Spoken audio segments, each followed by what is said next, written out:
A city bus in downtown Chicago. 3 transit workers in uniform, arms crossed, sunglasses on, standing in front of that bus like they're about to star in an action movie. And then, taped right to the side of that bus, is a poster of 7 guys from South Korea. The caption on the video reads, "CTA is ready for you, Army." If you have no idea what any of that means, stay with me, because by the end of this video you're going to understand exactly why a government transportation agency in one of America's biggest cities decided to make a dance video for a K-pop group, and why one member in particular, a guy named Jimin, is at the center of all of it. Let's start with what actually happened, because this is not some random fan edit or a meme account. This video came from the official page of the Chicago Transit Authority, the actual public agency that runs the buses and trains in Chicago. That's the equivalent of the MTA in New York or the MBTA in Boston deciding to post a choreographed welcome video for a band. Public transit agencies do not typically do this. They post service alerts. They post reminders to give up your seat for elderly riders. They do not typically dress up their employees, put BTS posters on the side of a bus, and film a promotional video with the tagline, "Army, our team is ready to get you there." But that is exactly what happened, and it's happening because BTS is coming to town, and Chicago knows it's about to get hit with an absolutely massive wave of visitors. So here's the actual event driving all of this. BTS, one of the biggest music groups on the planet, is playing 2 sold-out stadium shows at Soldier Field in Chicago, back-to-back, and this is part of something called the ARIRANG World Tour. If you're not familiar with Soldier Field, that's the home of the Chicago Bears, an NFL stadium that seats roughly 60,000 people. 2 nights at a stadium that size is not a small deal. That's potentially well over 100,000 people flowing in and out of one part of the city across 2 evenings, and a huge percentage of them are not driving. They're taking the train. They're taking the bus, which is exactly why the CTA suddenly has a very direct, very practical reason to make sure fans know how to get there. But instead of just posting a boring transit map, they leaned all the way into the moment, put together a whole skit with their own employees, and turned it into content that fans themselves are now sharing and reacting to. That's smart. That's also a sign of just how big this tour has become, because cities do not typically build entire promotional campaigns around a single concert weekend unless the economic and logistical impact is serious.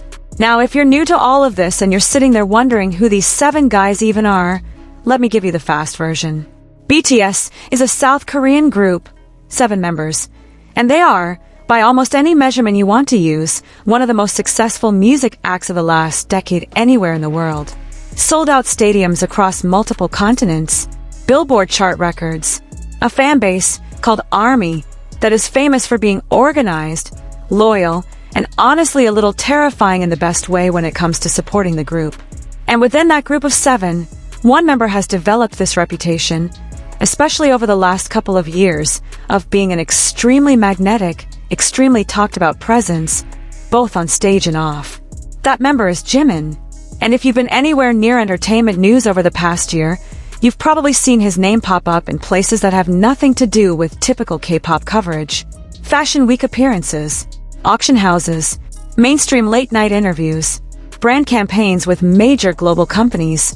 He's become one of those figures who crosses over from K-pop fan territory into general pop culture conversation. And that crossover is a huge part of why a video like this transit worker dance clip even gets made in the first place. City agencies don't build campaigns around niche interests.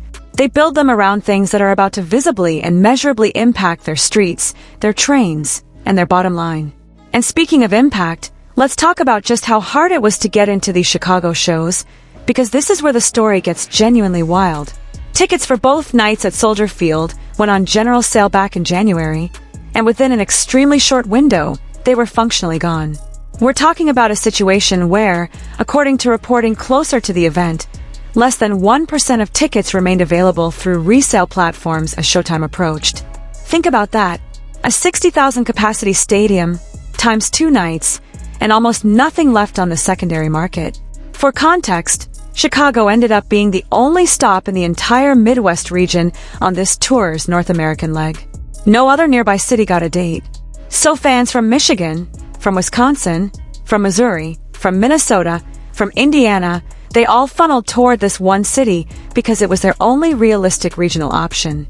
That's not just a fanbase showing up. That's a fanbase converging from an entire region of the country onto 2 single nights.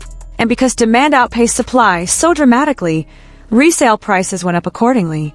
Reports on the secondary ticket market had average prices sitting in the multiple $100 range, with some listings starting well above $400 just to get in the door, before you even talk about better seats. People are paying real money, serious money, for the chance to be in that stadium. And that is exactly the kind of demand signal that makes a city government sit up and go, okay, we need a plan for this weekend, because if we don't get ahead of it, our transit system is going to get overwhelmed. Which brings us right back to that CTA video, because now you can actually see the strategy behind it. The Chicago Transit Authority is not just being cute or jumping on a trend for fun. They're managing a predictable transportation surge. Soldier Field sits right on the lakefront in downtown Chicago, and it's served by the red and green train lines, with the Roosevelt stop being the closest station, plus Metra electric commuter rail access as well. On-site parking at the stadium is limited, and local coverage has explicitly warned fans to expect serious delays if they try to ride-share out after the show, because you've got tens of thousands of people leaving at the exact same time. So when the CTA tells fans, in their own words, that their team is ready to get you there, that's not just marketing fluff. That's an actual operational message wrapped inside a fun, shareable video. They're trying to funnel a massive crowd toward public transit instead of clogging every street around the stadium with cars, and they figured out that the best way to get that message in front of ARMY specifically is to speak the fandom's language. Now let's talk about why this particular video is resonating so much with fans, because it's not just the practical transit information that people are reacting to. It's the fact that regular working people, city employees who have nothing to do with the entertainment industry, took time to put together something that clearly shows they understand who Jimin is, who BTS is, and why this weekend matters to the people coming into their city. There's something genuinely charming about watching transit workers, people you'd expect to see checking fare cards or announcing the next stop, standing in front of a bus with their arms crossed, sunglasses on, doing a whole confident pose like they're part of the group's own security team, all built around a poster of the band taped right onto the side of their vehicle. It reads like the city itself is saying, we know why you're here, we know who you're here to see, and we're excited about it too. For a fan base that is used to feeling like their interest is treated as niche or is misunderstood by people outside the community, having an official government agency clearly get the reference and lean into it fully is the kind of moment that gets shared over and over again. And this is where I want to zoom back in on Jimin specifically, because his name being front and center in this whole conversation is not an accident. Over the last year, across basically every stop of this world tour, there has been a consistent pattern of local media, local businesses, and now apparently local government agencies zeroing in on him as a kind of focal point for coverage. In Toronto, a well-known Canadian news anchor went viral after publicly, jokingly admitting she developed a crush on him while covering the tour, to the point where fans started nicknaming him after a famous American late-night host as a play on words. In Paris, he had a moment running through the crowd that fans still talk about. His custom outfit for those Paris shows, designed by a major fashion house creative director, made global fashion headlines. A jersey connected to him sold at a major auction house for a price that reportedly outbid pieces connected to some of the biggest names in music and pop culture. He's been the face of brand campaigns, he's appeared at major fashion weeks, and he's been quoted in outlets that have nothing to do with music coverage at all. So when a city transit agency decides to build their whole promotional video specifically around him and the group, it's really just a continuation of something we've now seen happen city after city, country after country, all across this tour. He has become, whether intentionally or not, one of the most recognizable individual faces of this entire era of BTS, and that recognition is spreading well beyond the existing fan base into general audiences who might not know a single BTS song but definitely know his name at this point. Let's talk a little bit about the tour itself too, because understanding the scale of what's rolling into Chicago really helps explain why the city is treating this like a major event on par with a championship game or a huge festival. The ARIRANG World Tour is being promoted as one of the biggest global tours BTS has ever done, spanning dozens of regions and dozens of shows across more than a year, starting in South Korea, moving through Japan, and then sweeping across North America, Europe, and the UK, with multi-night stadium stops in cities like Mexico City, Las Vegas, London, Paris, and East Rutherford, New Jersey, before landing in Chicago. This is not a small club tour. This is stadium after stadium, sold out, city after city, with each stop generating its own wave of local news coverage, local business tie-ins, and now, apparently, local government social media campaigns. Chicago getting its own dedicated moment in that story, complete with a dancing transit team, just shows how far the ripple effects of this tour are reaching into places you would not normally expect entertainment news to touch.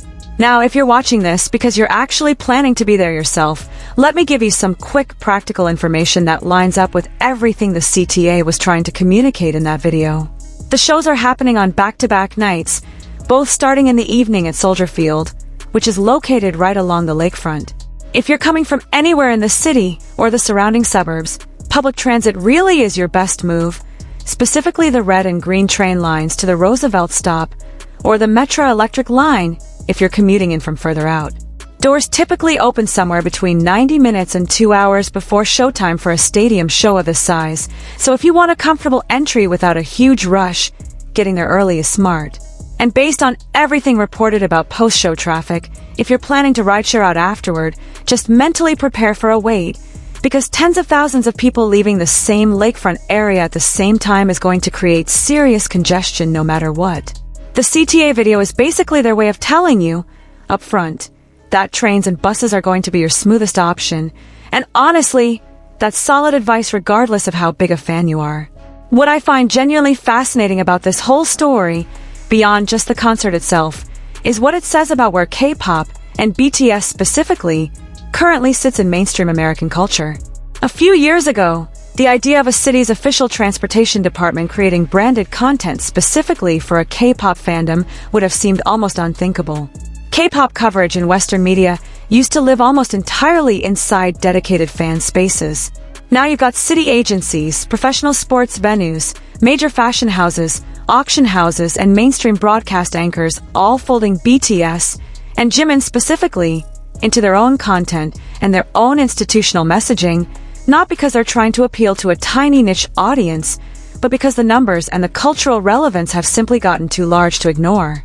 When a public transportation agency decides that making content for ARMY is worth their time and their marketing budget, that tells you everything about how mainstream this has become. This isn't a subculture moment anymore. This is a full-blown mainstream cultural event, treated with the same seriousness a city might give a Super Bowl weekend or a major music festival. Let's also talk for a second about the timing of all this, because it matters. This isn't just some random point in BTS's career where they happen to be touring. This tour is tied to their comeback album, which came out earlier this year and effectively kicked off this entire world tour cycle. That album became a massive commercial success practically overnight, and it's part of why the demand for these shows has been so relentless from city to city. When a group drops a new era, builds a stadium tour around it, and then that tour turns out to be one of the biggest of their entire career, you get exactly this kind of snowball effect. Every stop generates more headlines than the last. Every city tries to one-up the last city's welcome. And by the time the tour machine rolls into a place like Chicago, local institutions have had months of watching other cities go viral for their own tie-in content. So there's almost a built-in incentive to do something just as memorable, if not more. And when you look at what other cities have done throughout this tour, Chicago's transit video genuinely stands out as one of the more creative examples. Some cities leaned into local landmarks lighting up in tribute. Some had local sports teams or venues post welcome messages. But very few, if any, had an actual public utility agency dress their own staff up and film a full mini-skit, complete with a punchline caption playing off ARMY culture. That's a level of commitment to the bit that takes actual planning, actual buy-in from multiple people at that agency, and probably at least one meeting where somebody had to convince their boss that yes, this was worth doing on official government time. That's part of why it's spreading the way it is. It doesn't feel like a corporate account half-heartedly trying to seem relevant. It feels like people who were genuinely excited, using the resources they had, to make something fun. It's also worth pointing out just how unusual it is for Jimin's name specifically to be the one anchoring so much of this citywide messaging, rather than the group's name alone. In most official tie-in content from venues, airlines, or transit agencies around past tours, you typically see the group referenced as a whole, without singling out one member by face or by name. But across this particular tour, city after city, you keep seeing individual attention gravitate toward him specifically, whether that's local reporters mentioning him by name in headlines, brand campaigns using his image as the lead visual, or fan-made trending topics built entirely around moments involving just him. It suggests that outside of the traditional K-pop fan bubble, casual observers, journalists, and now apparently transit officials have started treating him as something like the most recognizable face people can point to when they want to reference the group quickly. That's a pretty remarkable place for any one member of a 7-person group to land, and it's a big part of why title after title, headline after headline, keeps leading with his name specifically, even when the story is technically about the whole group's tour stop. For fans who have been following this tour from the very beginning, watching this kind of institutional recognition build city by city has honestly been one of the most satisfying parts of the whole experience. It's one thing to sell out stadiums. Plenty of massive acts do that. It's another thing entirely to reach a point where public agencies, venues, and mainstream local news outlets start treating your arrival in their city as a cultural event worth their own creative effort. That shift from the fans are excited to the entire city is organizing around this is exactly the kind of milestone that separates a huge tour from a genuinely historic one. And if the pattern from Toronto, from Paris, from London, and now from Chicago is any indication, we're likely going to keep seeing this exact type of moment pop up at whatever city comes next on this tour's remaining schedule. And that's honestly the bigger story hiding inside this cute little dance video. It's easy to watch 3 CTA workers posing in front of a bus and just laugh at how wholesome and unexpected it is. And you should, because it genuinely is a fun, charming piece of content. But underneath that fun moment is a very real signal about scale. A signal about how much economic activity, how much foot traffic, and how much cultural attention this tour is generating in every single city it touches. Chicago didn't make this video because a few employees personally love K-pop, although who knows, maybe some of them genuinely do. Chicago made this video because they know exactly how many people are about to flood their downtown, exactly which train lines are going to get slammed, and exactly which fandom they need to speak directly to in order to keep things running smoothly. And they did it in a way that fans immediately loved, screenshot, and shared everywhere, which honestly might be one of the smartest pieces of Civic marketing to come out of any tour stop so far. So here's what I want you to take away from all of this. BTS and Jimin have reached a level of mainstream recognition in the United States where an actual city government felt it made sense to build promotional content specifically for their fan base, using the group's own imagery right on the side of a public bus. 2 sold-out nights at one of the biggest stadiums in the country. Ticket demand so intense that an entire region of the Midwest treated Chicago as their only shot to see this tour live. Resale prices climbing into the hundreds of dollars per ticket. And now, city employees, on the clock, in uniform, putting together their own little skit just to welcome fans into town the right way. If you had any doubt about how far this tour has reached into everyday American life, this video should put that doubt to rest.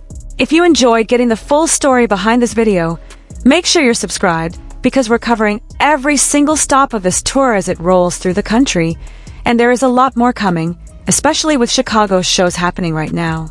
Drop a comment, and let me know if you caught the CTA video before it started going around, or if this is the first time you're seeing it, and let me know which member of BTS you think deserves the next city welcome video, because after this Chicago moment, I have a feeling other cities are going to want in on the trend too.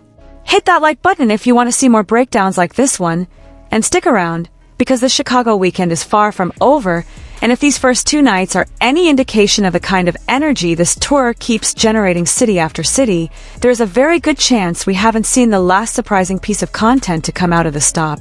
I will see you in the next video.